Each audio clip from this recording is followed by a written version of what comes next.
एक लड़का था जो एक लड़की से बहुत प्यार करता था। वो उस लड़की के लिए कुछ भी कर सकता था। पर दिक्कत यह थी, लड़का गरीब घर से था जबकि लड़की बहुत अमीर घर से थी। और वह दिक्कत यह थी कि लड़का अलग कास्ट का था। एक वजह से दोनों के प्यार में बहुत कठिनाइयाँ थीं।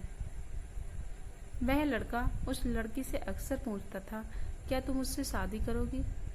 लड़की जवाब देती है, मैं तो तुमसे ही शादी करना चाहती हूँ, पर मेरे घर वाले राजी नहीं होंगे और मैं भागकर शादी नहीं कर सकती हूँ।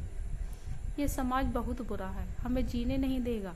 और लड़का उससे कहता है, ठीक है, जब मैं अपने पैरों पर खड़ा हो जाऊंगा तो तुम्हारे पापा से तुम्हारा हाथ मांगूंगा। लड़की हंसकर कहती है, शादी में क्या रखा है कि शादी के बाद मेरे दिल में तुम्हारे प्यार कम हो जाएगा? यह सुनकर लड़का सोच में पड़ जाता है, मगर वह जैसा तैसा हंसकर जवाब देता है कि तुम मुझसे शादी के बाद भूल जाओगी। इस पर लड़की का जवाब होता है, ऐसा कभी नहीं होगा और मेरी सांस रुक सकती है, पर मेरा प्यार तुम्हारे लिए कभी कम नहीं होगा। दोस्तों, समय बीत गया। कुछ समय बाद लड़की के घर वाले उसके लिए लड़का देखने लगे और सच जानने के बाद वह लड़का, जो कि उस लड़की से बहुत प्यार करता था, वह उस लड़की के दिल में अपने लिए नफरत भर लिया। वह लड़का जानबूझकर ऐसा करता था कि वह लड़की उसे नफरत करने लगे और ठीक वैसा ही हुआ जैसे वह लड़का चाहता था। उस लड़के ने कुछ ऐसा किया जैसे लड़की ने उसे नफरत करने लगा। उस लड़की की शादी किसी और से शादी तय कर दी। वह अंदर ही अंदर बहुत दुखी था। जिस दिन लड़की की शादी थी उस दिन उस लड़के ने उसकी छोटी बहन को फोन किया और कहा, मैं जो कुछ भी कहूँ अपने फोन में रिकॉर्ड कर लेना। जब तुम्हारी बड़ी बहन आए तो उससे रिकॉर्डिंग सुना देना। उस लड़की की शादी हो गई और वह शादी के 2 दिन बाद अपने घर आए। उसकी छोटी बहन कहती है, दीदी आपको कुछ सुनाना है। उसकी बड़ी बहन हंसकर कहती है, क्या है, चल जल्दी सुना। जैसे ही वह फोन चलाती है उसमें रोने की आवाज़ आती है। वह अपनी बहन से कहती है, यह आवाज़ तो रोहन की लग रही है ना। छोटी बहन कहती है, दीदी जिस दिन आपकी शादी थी उस दिन रोहन का फ़ोन आया था। मैं बहुत रो रहा था, आप खुद ही सुन लीजिए वह क्या कह रहा था।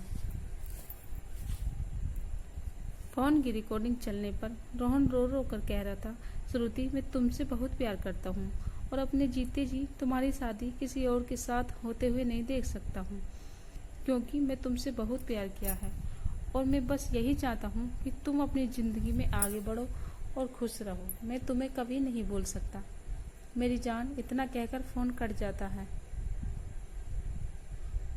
रोहन की यह बात सुनकर वह बहुत रोती है और अपनी बहन पर चिल्लाती है, तुमने मुझे उस दिन क्यों नहीं बताया जब उसका फ़ोन आया था? छोटी बहन जवाब देती है, मैं क्या करती दीदी, मैं तो कसमों के धागों में बंधी थी, मैं भी क्या कर सकती थी। वह अपनी बहन को उसी नंबर पर फ़ोन लगाने को कहती है जैसे उस लड़की ने फ़ोन किया था। छोटी बहन बोलती है, क्यों दीदी, परंतु वह छोटी बहन को बहुत गुस्से में डांट देती है और गुस्से में कहती है, चल फ़ोन लगा। और वह जल्दी से फ़ोन लगाती है। रिंगटोन होती है और दूसरी तरफ फ़ोन उठा है और उधर से आवाज़ आती है, हेलो हेलो आंटी जी, रोहन कहाँ है? रोहन की माँ रोने लगती है और कहती है, बेटी रोहन इस दुनिया में नहीं रहा। वे चौंक जाती है और पूछती है, आंटी ये सब कैसे हुआ और कब हुआ और कैसे हुआ? रोहन की माँ कहती है, पता नहीं, मेरे रोहन ने जिंदगी को अपने आप से दूर कर डाला। कसम खा ये किसी से ताज़ी नहीं करूँगा। लड़की बोली, आंटी कब की बात है? रोहन की माँ ने कहा, 10 जुलाई को। यह सब सुनकर वह लड़की फ़ोन काट देती है। पता है दोस्तों, 10 जुलाई को क्या था? उसकी प्रेमिका श्रुति की शादी थी। यह सब सुनकर वह बहुत रोए और रो रो कर कहने लगी, मैंने अपने रोहन पर विश्वास क्यों नहीं किया? अगर मैं उस पर विश्वास कर लेती तो मेरा रोहन इस तरह जिंदा होकर भी मुर्दा नहीं होता। लोग मंजिल को मुश्किल समझते हैं।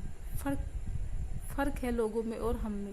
लोग जिंदगी को दोस्त और हम दोस्तों को जिंदगी समझते हैं।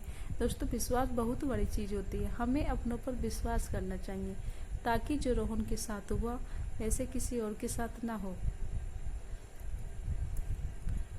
दोस्तों उम्मीद करती हूँ कहानी आप लोगों को पसंद आई, तो प्लीज़ वीडियो को लाइक शेयर कीजिए और हर रोज़ नई कहानी पढ़ने के लिए चैनल को सब्सक्राइब कीजिएगा।